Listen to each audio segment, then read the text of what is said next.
में आपका स्वागत है दोस्तों। आज दिन भर की जो फटाफट ब्रेकिंग न्यूज निकल के आ रही है करके आपको विस्तार से बताएंगे। पहली बड़ी अपडेट निकल के आई है, एक बार फिर से हिजबुल्लाह ने ताबड़तोड़ भीषण अटैक किया है। इजराइल को लाया घुटने पर, इजरायली सेना भागकर कहर मचाए।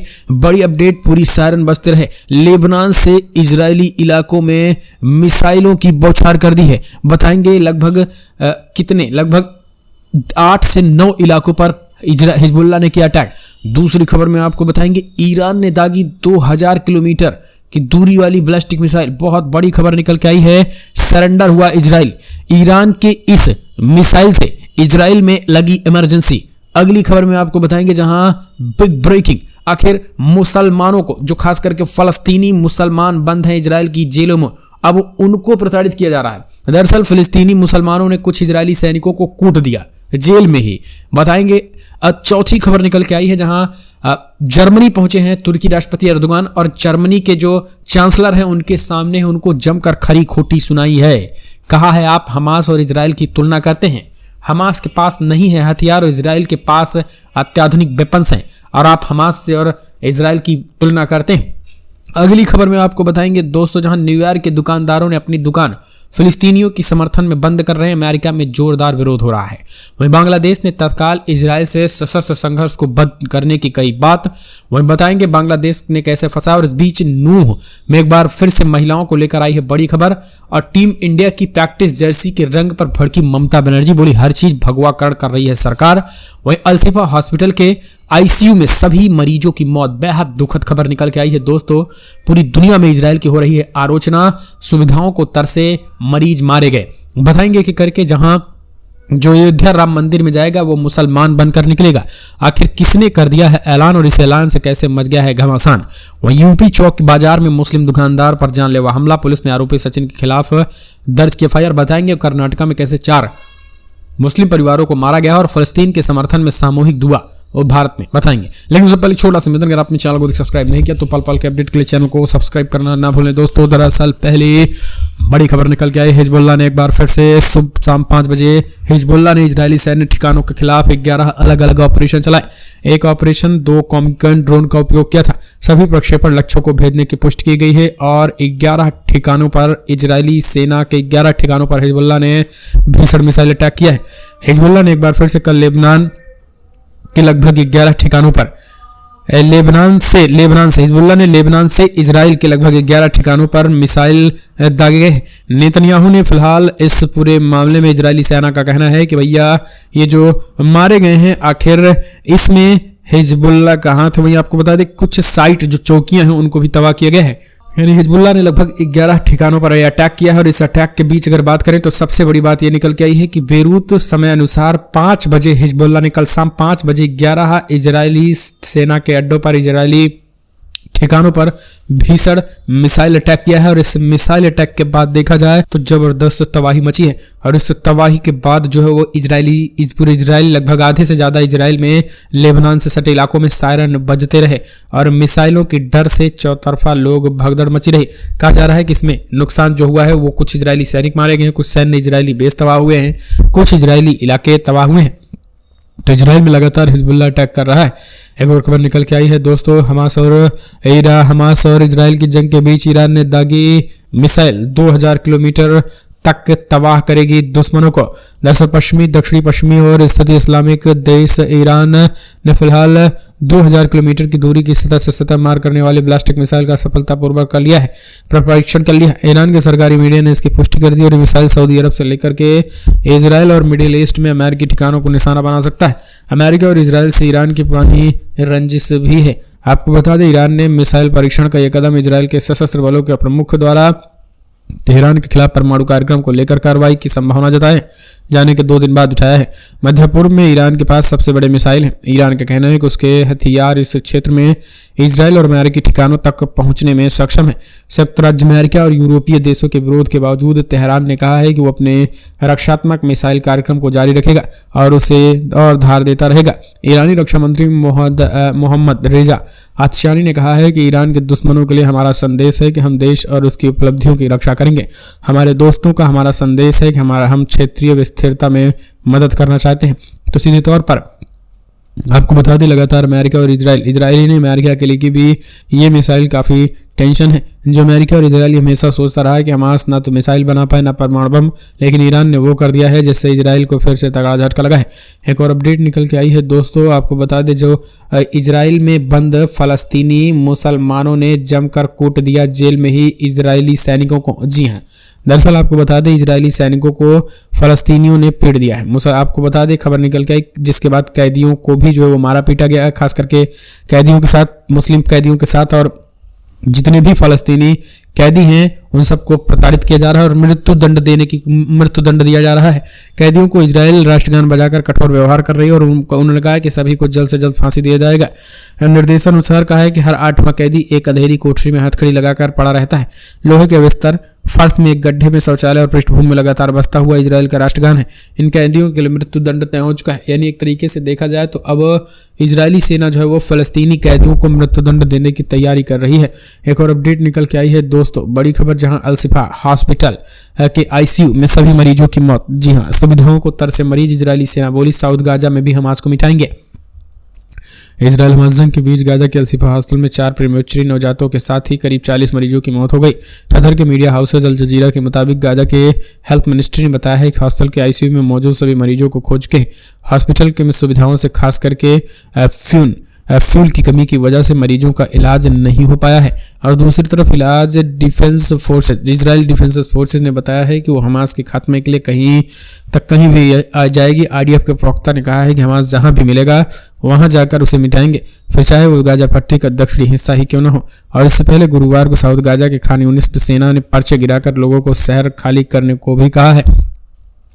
इतना ही नहीं, आपको बता दें वहीं यूएन के मानवीय मामलों के चीफ मार्टिन ग्रिफिक ने कहा है कि हमारी मांग बहुत ही सरल है, जंग को रोक दें ताकि आम इजराइल ताम नागरिक सुरक्षित जगहों पर जा सकें।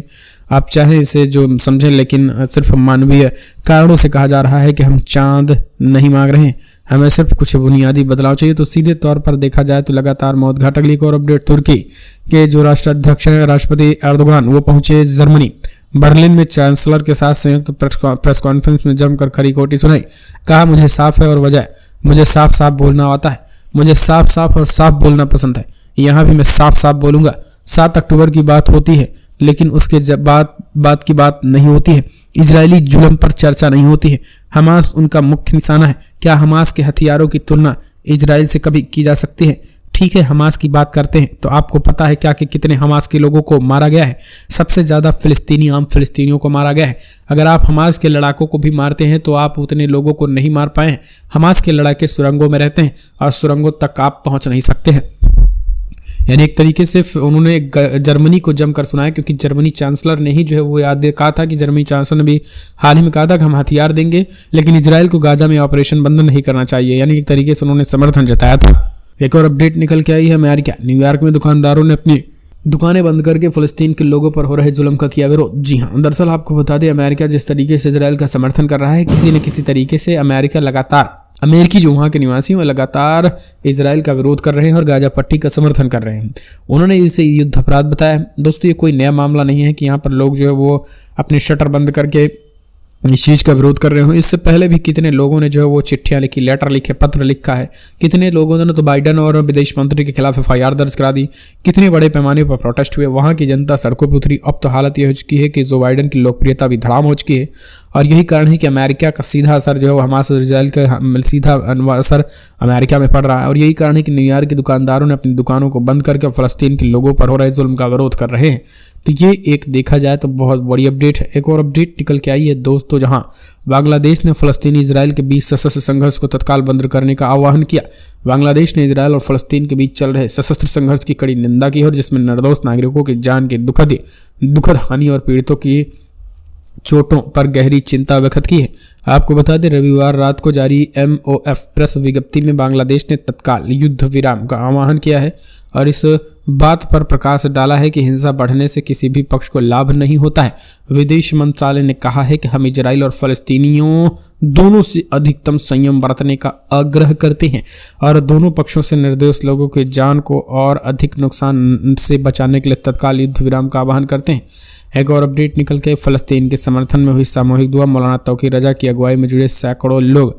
जी हाँ, दरअसल आपको बता दें बरेली में इत्तेहाद मिल्लत काउंसिल के प्रमुख मौलाना तौकीर रजा खान की अगुवाई में शुक्रवार को फलस्तीन के समर्थन में और वहां लोग मारे गए लोगों के लिए सामूहिक दुआ की गई। पहले ये इस्लामी इंटर कॉलेज के मैदान में होनी थी, मगर प्रशासन ने अनुमति नहीं दी। इस पर मौलाना ने नमुल्ला मस्जिद में सामूहिक दुआ करने का ऐलान किया था। सामूहिक दुआ में बड़ी संख्या में लोग शामिल हुए। इस दौरान मस्जिद के बाहर पुलिस तैनात रही। आसपास के रास्तों पर नाकेबंदी भी की गई थी। तो इस तरीके की चीजें निकल के आई हैं। एक और अपडेट निकल के आई है बिग ब्रेकिंग, जहां टीम इंडिया की प्रैक्टिस जर्सी पर भड़की ममता बनर्जी ने कहा हर चीज भगवाकरण कर रही है सरकार। पश्चिम बंगाल की मुख्यमंत्री ममता बनर्जी ने टीम इंडिया की जर्सी को लेकर सवाल उठाए हैं।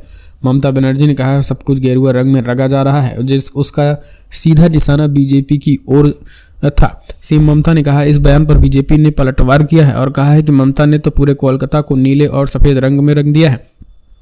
मध्य कोलकाता के पोस्ता बाजार में जगद्धात्री पूजा के उद्घाटन अवसर पर ममता बनर्जी ने कहा कि सब कुछ भगवा हो रहा है और हमें अपने भारतीय खिलाड़ियों पर गर्व है। मुझे पूरा विश्वास है कि विश्व विजेता बनेंगे, लेकिन जब वे अभ्यास करते हैं तो उनकी ड्रेस भी भगवा हो गई है।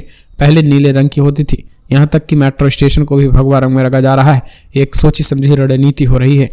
अगली एक और अपडेट निकल के आई है। आजम खान के ट्रस्ट की जमीन सीज होने से कई छात्राओं की तबीयत खराब और 600 से ज्यादा लड़कियां परेशान। उत्तर प्रदेश के रामपुर शहर में समाजवादी पार्टी के वरिष्ठ नेता आजम खान की अध्यक्षता वाले मौलाना मोहम्मद अली जौहर ट्रस्ट द्वारा संचालित स्कूल की इमारतों को सील किए जाने के बाद यहां पढ़ने वाली छात्राओं के सामने नई समस्या खड़ी हो गई है। एक दुकान के मालिक मोहम्मद फैसल 42 साल का कहना है कि उनकी इकलौती बेटी फातिमा नूर को पिछले कुछ दिनों से घबराहट के दौरे पड़ रहे थे। 8वीं कक्षा की छात्रा नूर तोपखाना रोड पर Rampur public school girls wing में पढ़ती थी। लगभग 10 नवंबर को नियमों के कथित उल्लंघन के लिए इसकी इमारत को सील कर दिया गया और स्कूल में जो नर्सरी में 8वीं तक की कक्षा 632 लड़कियां पढ़ती थी। एक और अपडेट, नूह घटना पर एसपी से कार्रवाई रिपोर्ट तलब। महिला आयोग ने 3 दिनों में देने को कहा। दरअसल हरियाणा के नूह में महिलाओं पर हुए पथराव की घटना के बाद राज्य महिला आयोग की तरफ से एसपी को पत्र लिखकर मामले में कार्रवाई की विस्तृत रिपोर्ट मांगी गई है। आयोग के अध्यक्ष की तरफ से एसपी को लिखा गया उपरोक्त विषय पर आपका ध्यान कुआं पूजन की तरफ लौट रही है। महिलाओं पर शरारती तत्वों द्वारा किए गए पथराव पर दिलवाना चाहूंगी, जो कि एक अत्यंत गंभीर और संवेदनशील विषय बताया है।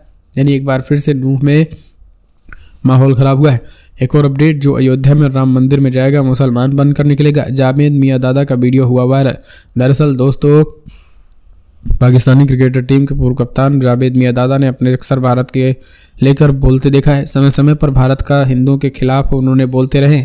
विश्व कप में पाकिस्तानी टीम के बाहर होने के बाद उनका एक और वीडियो सोशल मीडिया पर वायरल हो रहा है और इस वीडियो में मियांदाद अयोध्या में बन रहे राम मंदिर को लेकर बड़ा बयान देते हुए उन्होंने कहा कि अयोध्या के राम मंदिर में जो भी जाएगा वो मुस्लिम बनकर बाहर निकलेगा।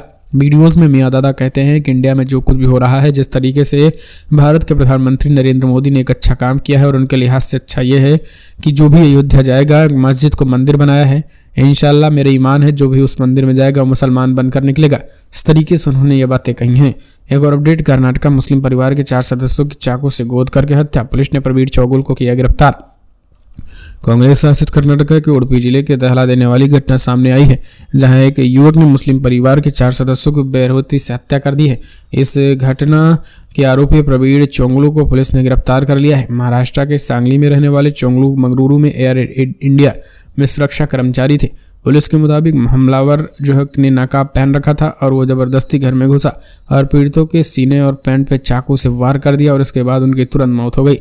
एक और अपडेट, उत्तर प्रदेश चौक बाजार में मुस्लिम दुकानदार पर हुआ जानलेवा हमला। पुलिस ने आरोपी सचिन के खिलाफ दर्ज किया एफआईआर। जी हां दोस्तों, दरअसल उत्तर प्रदेश के रामराज का दावा करने वाले योगी आदित्यनाथ के राज्य में खुलेआम मुसलमानों पर जानलेवा हमला हो रहा है और आए दिन घटना सामने आई। ताजा मामला गोंडा जिले का है, जहां एक युवक ने खुलेआम मुस्लिम दुकानदार पर जानलेवा हमला कर दिया, जिसमें युवक को गंभीर चोटें आ गई।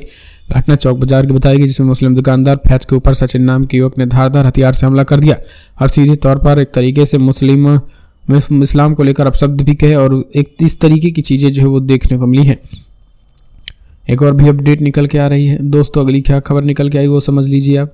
बड़ी अपडेट ये निकल के आई है, जहां सपा नेता विनय तिवारी पर ईडी का एक्शन, जब्त की 72 करोड़ रुपए की संपत्ति। सपा के राष्ट्रीय महासचिव पूर्व विधायक विनय शंकर पर प्रवर्तन निदेशालय ने बड़ी कार्रवाई की।